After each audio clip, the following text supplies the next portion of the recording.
Morning 12th class. आपका जो first unit है हमारा रिप्रोडक्शन का, उसका जो सेकंड पार्ट है ह्यूमन रिप्रोडक्शन, उसमें मेल और फीमेल रिप्रोडक्टिव सिस्टम जो है वो कंप्लीट हो चुका है और साथ ही साथ में ओवरी और टेस्टी की जो एनाटॉमी है वो भी कंप्लीट हो गई है। उसके बाद मैंने आपको एक पीडीएफ जो है वो सेंड की है जिसमें बिल्कुल शॉर्ट नोट्स हैं ह्यूमन रिप्रोडक्टिव सिस्टम्स के, मेल और फीमेल दोनों के।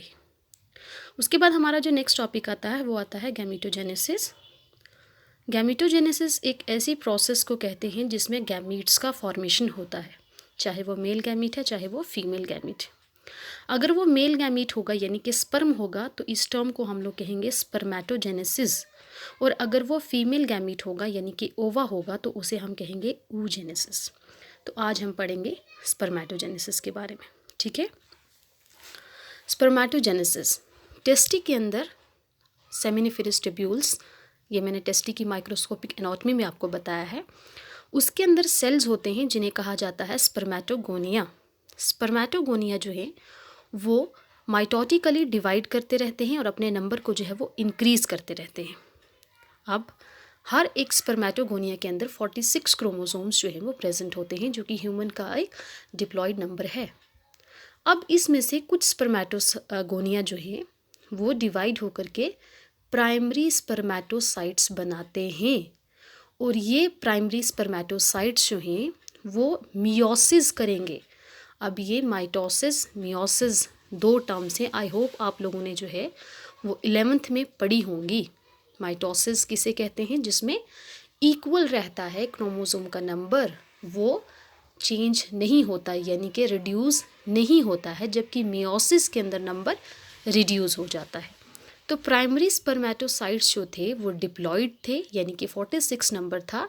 जब वो मियोसिस से डिवाइड करेंगे तो वो बनाएंगे सेकेंडरी स्पर्मेटोसाइट्स जो कि हैप्लॉइड होंगे यानी कि 23 क्रोमोसोम्स उनमें प्रेजेंट होंगे, क्योंकि मियोसिस की वजह से क्रोमोसोम्स का नंबर जो है वो रिड्यूस हो जाता है। अब यही सेकेंडरी स्पर्मेटोसाइट्स जो हैं वो सेकेंड मियोटिक डिवीजन करेंगे और बनाएंगे स्पर्मेटिड्स। आप इस टाइम पे मियोसिस जो आपने 11th में पढ़ी थी उसे एक बार फिर से देखेंगे और रिवाइज करेंगे ताकि आपको ये प्रोसेस जो है वो समझ में आ जाए, ठीक है।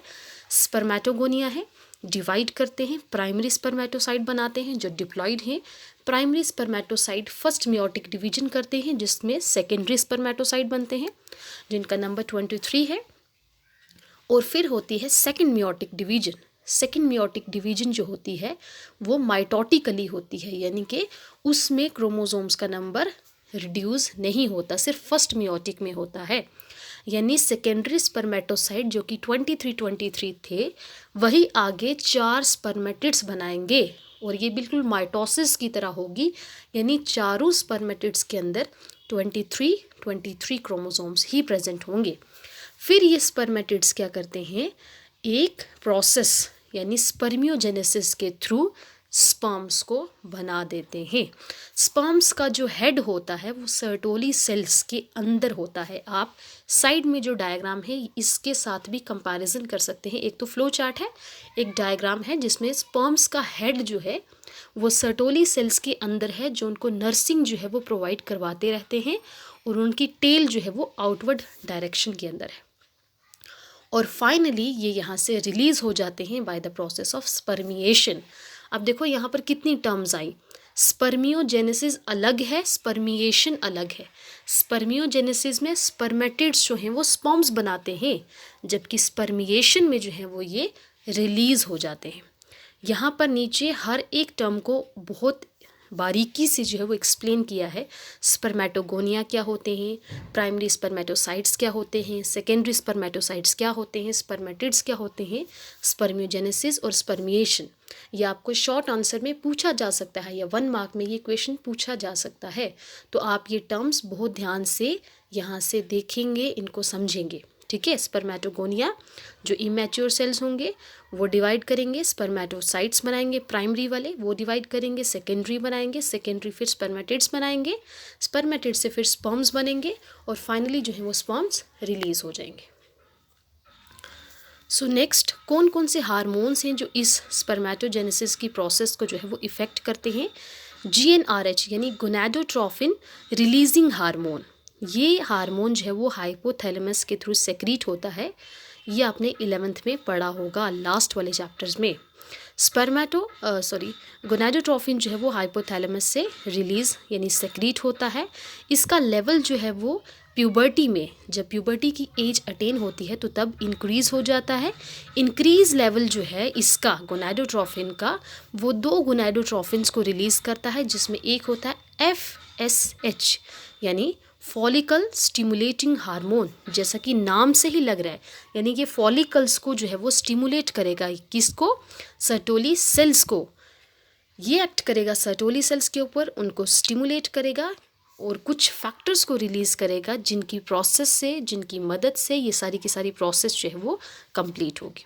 दूसरा होता है LH हार्मोन, जिसे हम कहते हैं ल्यूटिनाइजिंग हार्मोन। ये एंटीरियर पिट्यूटरी से जो है वो रिलीज़ होंगे, दोनों के दोनों हार्मोन।